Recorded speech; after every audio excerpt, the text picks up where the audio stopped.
4:24 AM and we're back on the move. It's time to go to Peru. Let's go.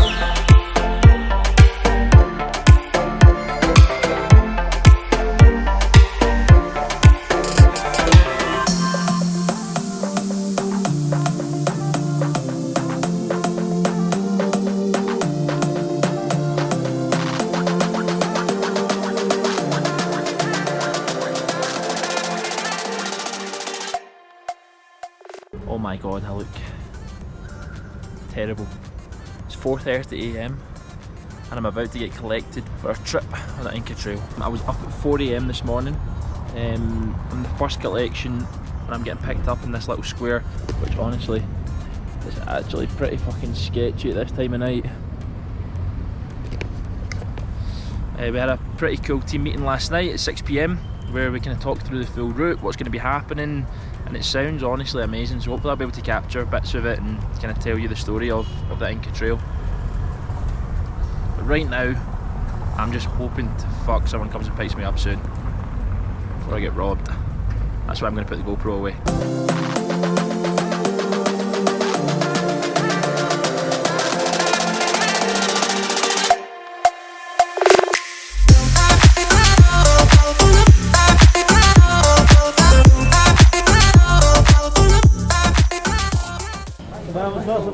Vamos. Nice football pitch. It looks new. Let's go. The start of the Inca Trail with the squad, the gang. 31 miles. Here we go. So this here is the first Inca site on our little trail. So arrived at campsite number 1.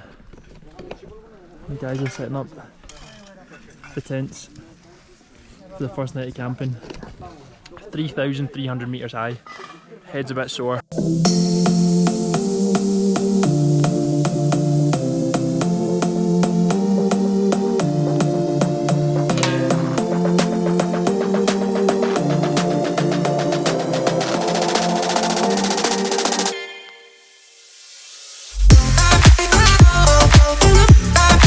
Look at that. Inca Trail update.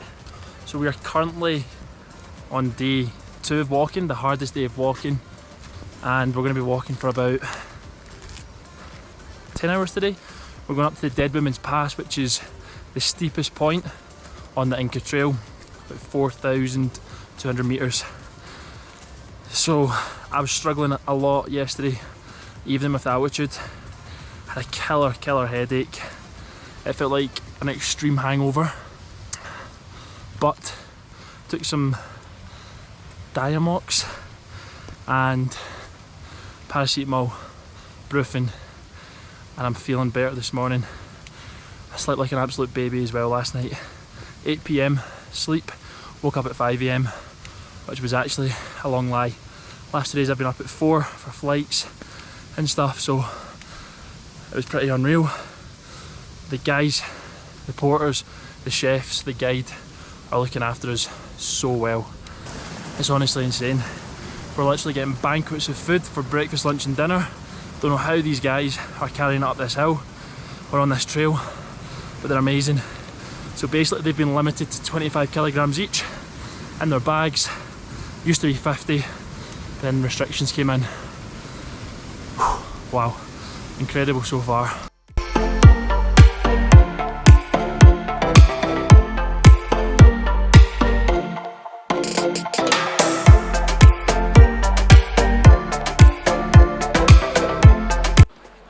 Little update. So we stopped there at 3,600 metres, the last stop before Machu Picchu, where they sell drinks and snacks.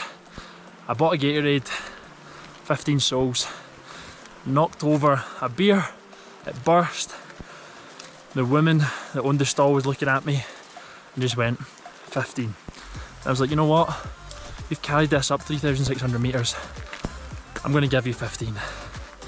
So I then cracked the can open, had a sip, got some funny looks because it was 7 AM, but I thought, you know what, I'm paying 15 sol for this. I'm gonna try it. Next stop, Dead Woman's Pass, 4,200 meters. Let's go. Oh my, I think around 4,000 meters. There's not much oxygen in the air. Well, for me there's not.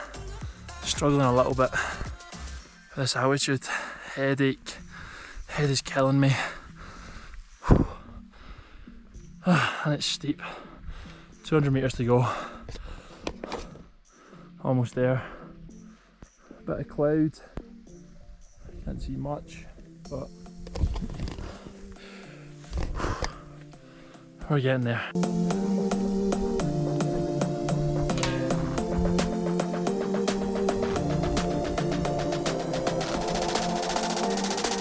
So after making the summit at 4,200 meters, I'm on my way back down. When I got to the top, it was dry, very cloudy, very rainy. So I just took our ponchos on, all the waterproofs, because it was just pretty much torrential. Started coming down, which is insanely steep, but the minute you start to get out the clouds, rain stops, warms up. The old knees, old ACL knee, taking an absolute battering on the way down here. Still incredible views.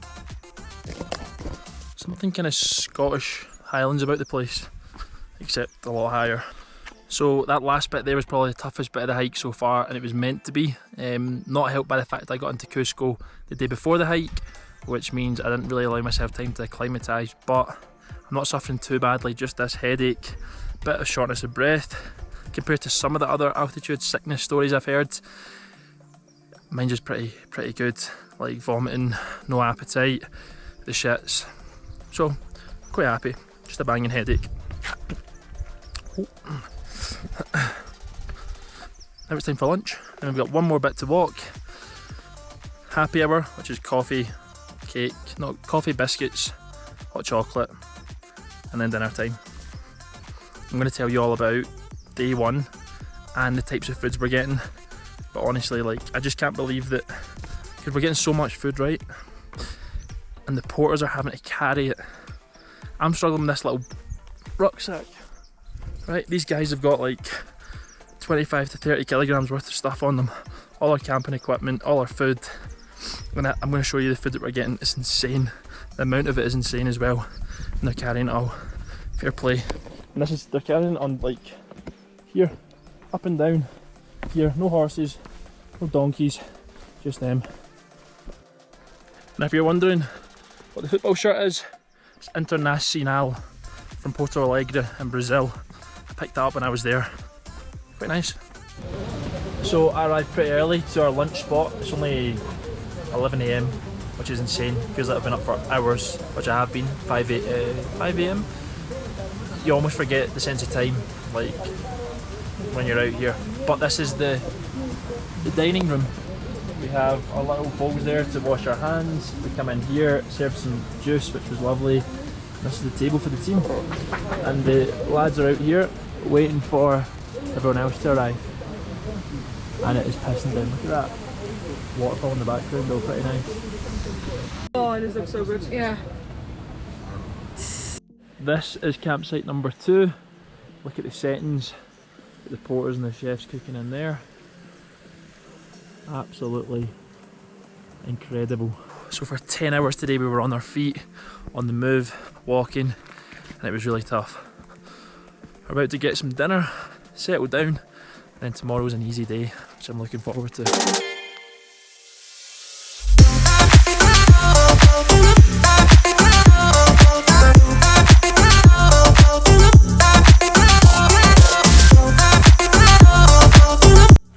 So over there, yesterday's Inca site, where we couldn't see anything. Wait until you see the view that we would have got from that Inca site.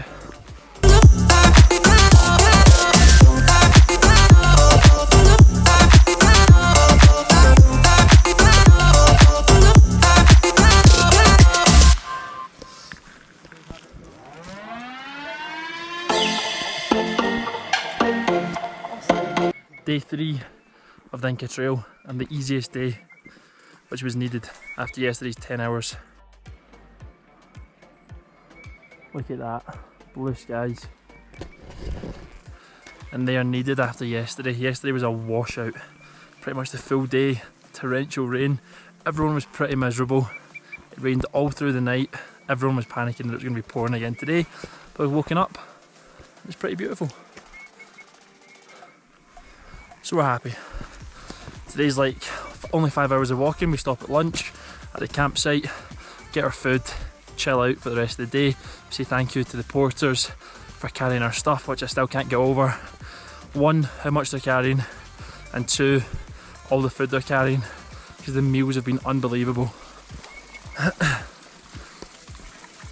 The best about it is they all seem so happy. I think our group of porters are all friends, from what our tour guide has said. So it's really nice, you know, in the evening you hear them laughing and chatting away, and it's a good job for them here to be working. They get paid well, they get looked after, all the equipment for themselves, tents, clothing, boots. So I think it's actually a pretty good job. Hard work, but a good job, and I'm blown already. Whew. So last night we camped at 3,600 metres. Today we're making our way down the descent towards Machu Picchu. Oh, but also I need to note I am sleeping like a baby. 8 PM to 5 AM. A couple of wake ups during the night, but pretty amazing sleep. I think I've been sleep deprived in Rio since I've got here, so I'm playing catch up. Plus as well, you're working so hard, you just need to go to sleep. As soon as your head hits the pillow, out like a light. It's also nice to have your own space as opposed to sharing a room with people, even if it is camping. Yesterday I also tanned 2 Snickers bars because I was that hungry, plus the banquet of food that we get, which I'm going to try and show you more of today. It is some of the best food I've had since I've been here, and we're 3,500 metres in the air.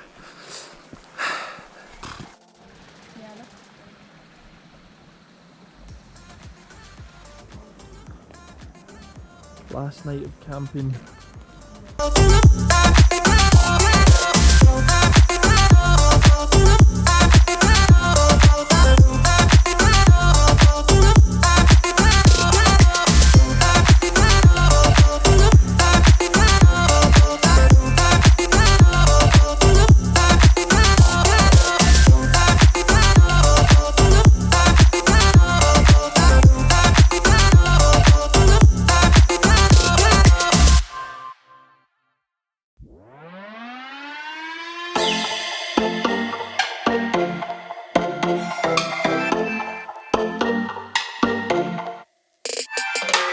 And we've made it to Machu Picchu, and what a view.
The poor guinea pig.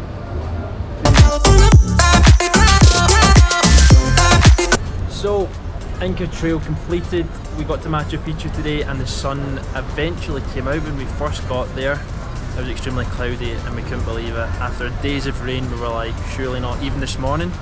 So we woke up at 3:30 AM and then we queued from 4 until 5:30 AM to get through the gates to the sunshine, to the sun gate, and it pissed with rain and we were like, oh no, this is not good.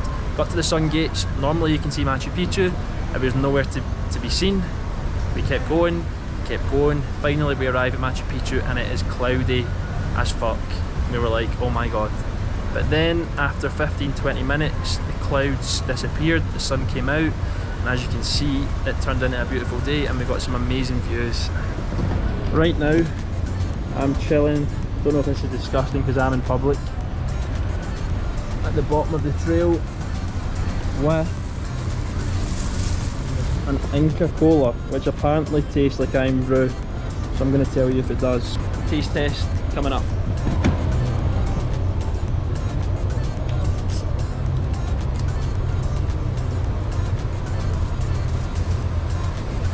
Oh my god.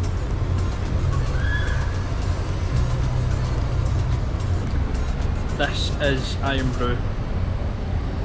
I don't know which came first though, Inca Cola or the iron brew.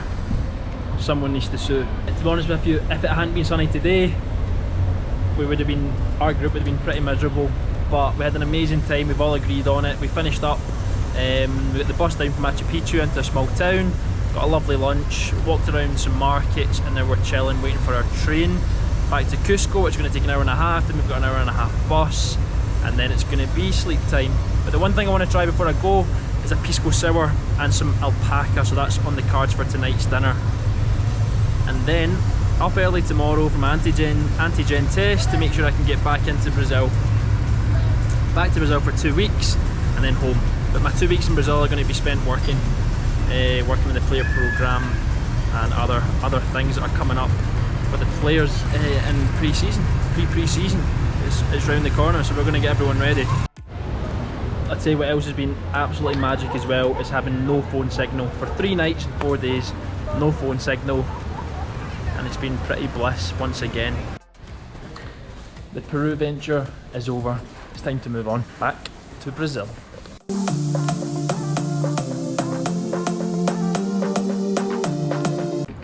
I can't believe it. The day I finished the Inca Trail, the sun is out and it's shining. All packed up, ready to head back to Brazil. What an adventure the Inca Trail was. So final rundown of the Inca Trail. On our way back in the taxi when we got picked up after our 360 train ride back to Cusco, we then had an hour and a half in the car in a kind of minivan back to Cusco the centre. And on the way back there was so many landslides, and it was all due to the water. All the roads had been wrecked on the way back, and it just kind of indicated to me how much it had actually been raining, and the fact that we actually got some real bad rain, some real bad weather. But last night, got home back to my hostel about 8 PM, packed everything up for today, and then headed out for dinner with 2 of the girls that I met on the trek. Went to an Italian restaurant, which was lovely. Tried my first pisco sour and one of the local beers, and then straight to sleep. Up at 7 AM this morning, did my antigen test, all clear. Now it's back to Rio for a final 2 weeks before I head back to Scotland, and I'm really sad about it.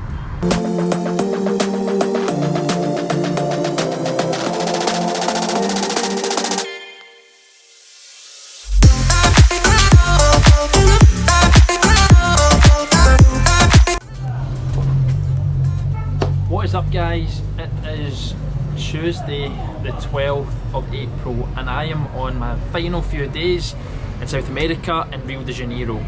Now, where am I right now? I am in an Airbnb that I booked myself into for the final week here. Again, common theme, which if you watch the first few YouTube videos of my time in Rio, I kept complaining that I wanted a private room, and I realised it came across quite strong in those first few videos. But what I also realised was the only time I really felt comfortable was when I had mosquitoes, some time to myself to take videos and give you guys an update, rather than always being in a big group and on the move.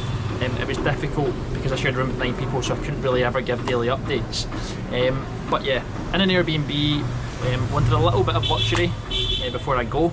I'm actually the reason it's really noisy behind me is because this street here, so we're going from this way up to this way, is the entrance to a favela. And you might think, oh my god, is there in a favela? And the answer is kind of. I'm almost in the favela. The favela is just there. You can see it when you go out onto the street. And I'm not going to video because it's kind of rude video, and you know, the way people live here. It's all local people, and honestly, the thing about favelas is they sound scary. You think drugs, and yes, that is one side of it, but there's also a ton of people who are just like you and I, who live here as well, trying to earn a living, trying to look after their families. The street here has got loads of bars and restaurants, and I swear to God, I don't think they ever close. I think they stay open 24/7. I've been getting up really early, like 6 AM, going out to the beach, and there's people up drinking, and I'm like, they've not just arrived, they've been here all through the night. And I'll come home from the beach at like 8 AM after my workout and run, and they'll still be there drinking, which is pretty funny, to be honest. Also interestingly, just at the entrance, there's these 3 guys who are always there. They're always just there. They stand up in a little upper flight of stairs and look down on everyone that comes in, and my guess is they're the spotters for the big guns up the road.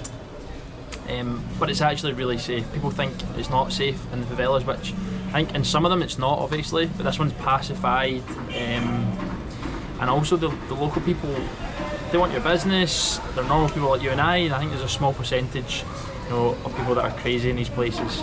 They're not interested in tourists or stealing from tourists or anything like that. Any of the dodgy people, they're interested in their drugs. So, I'm getting bitten by all sorts here. But yeah, last few days in Rio de Janeiro, in general, right, this trip has been one of the best things I've ever done in my life. If you were to ask my friends, they would tell you that I've talked about travelling for a few years, but obviously I was still playing football and in uni as well, so I had other commitments which kind of stopped me from doing it.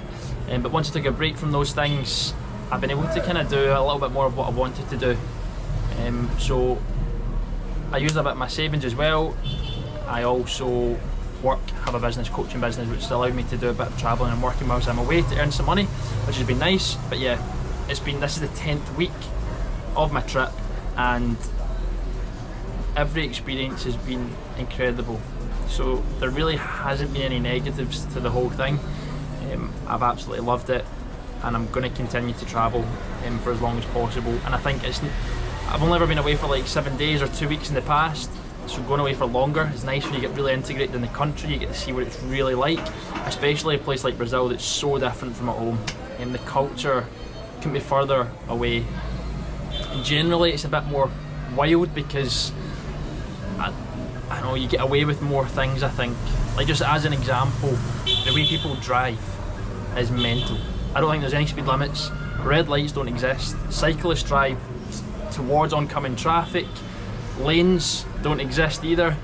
And as you can probably hear, there's a lot of horns and a lot of beeping, which is basically to let people know that you're coming, and if you don't move, you're getting hit.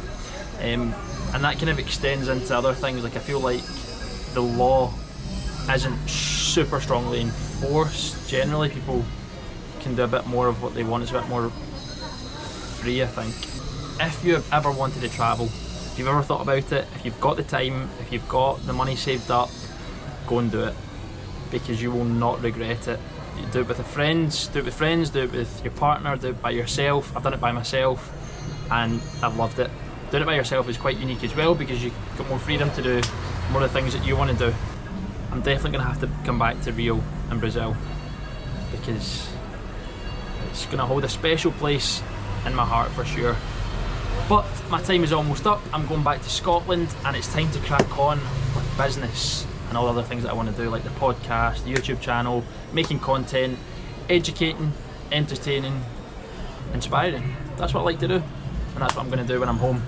So the plan is home, pre-season, working pre-season stuff for football players. Pre-season 2022 programme is coming out very soon. Continue to work with players in the player programme, and get guys and girls set up so they can have the best season of their lives in 2023.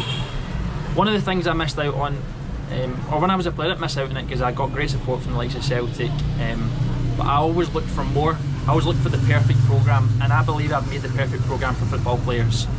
Once you've completed it, you'll never ever train the same way again, and you'll also be in the best condition of your life if you follow it. So if you want to grab it, information below, or go on my website, samwardrop.com, and you'll find it. In the meantime, I'll give you a quick tour. Of the Airbnb crib. But yeah, thank you for enjoying the real vlogs, the travelling vlogs. If they weren't what you wanted, if they weren't what you were here for, I apologise. Content will go back to more football stuff, more podcasts. But for everyone who does follow, who does watch my stuff, thank you. I appreciate it. I love doing this, and I want to keep doing it. So keep watching, so I can keep doing it. Thank you. Ciao. Okay, so I come in here. There's a door. The door's down there. This is the balcony. Here into the bedroom. Nice big double bed, cupboard, and my shit is everywhere. I do this at home as well. I put stuff everywhere. It's organised chaos though. At home it would be a lot tidier, but I'm only here for a few days, right? So give me a break. I love this stone wall. It's nice. This is my little workstation where I've been working. I've been balancing the laptop in a bin. AC, window, the small kitchen, coffee, fridge. Look at that healthy fridge. Only fruit in there, and then the bathroom. Oh, turn the light on.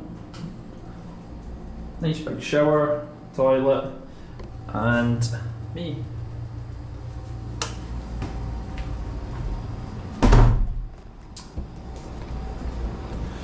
So that is Rio. I might vlog a little bit of my journey home. And the final thing I wanted to say about the trip, before I sign off, was the best part of the trip, the most amazing part of the trip was, yeah, of course, getting to see all these places, doing all these different things, trying all these different things, different food. But the one thing I would say that made the trip special was the people that I met. Now, if you allow yourself to go solo, travel solo, go somewhere where you know you're gonna have the opportunity to meet people, hostel, volunteering program, do it, immerse yourself in it, even if you're shy, doesn't matter. There's gonna be people like you, like-minded people. If they're there, they're gonna be similar types of people to you. And that's what I found on my travels. And I met amazing people, and they were the ones that made this trip special. They were the ones that made this an unforgettable experience. So, if you're worried about meeting people, don't worry. People are going to be on the same boat as you. Just put yourself out there, go and do it, and don't let that put you off. But yeah, hope you've enjoyed the videos, and I'll see you, as always, in the next video.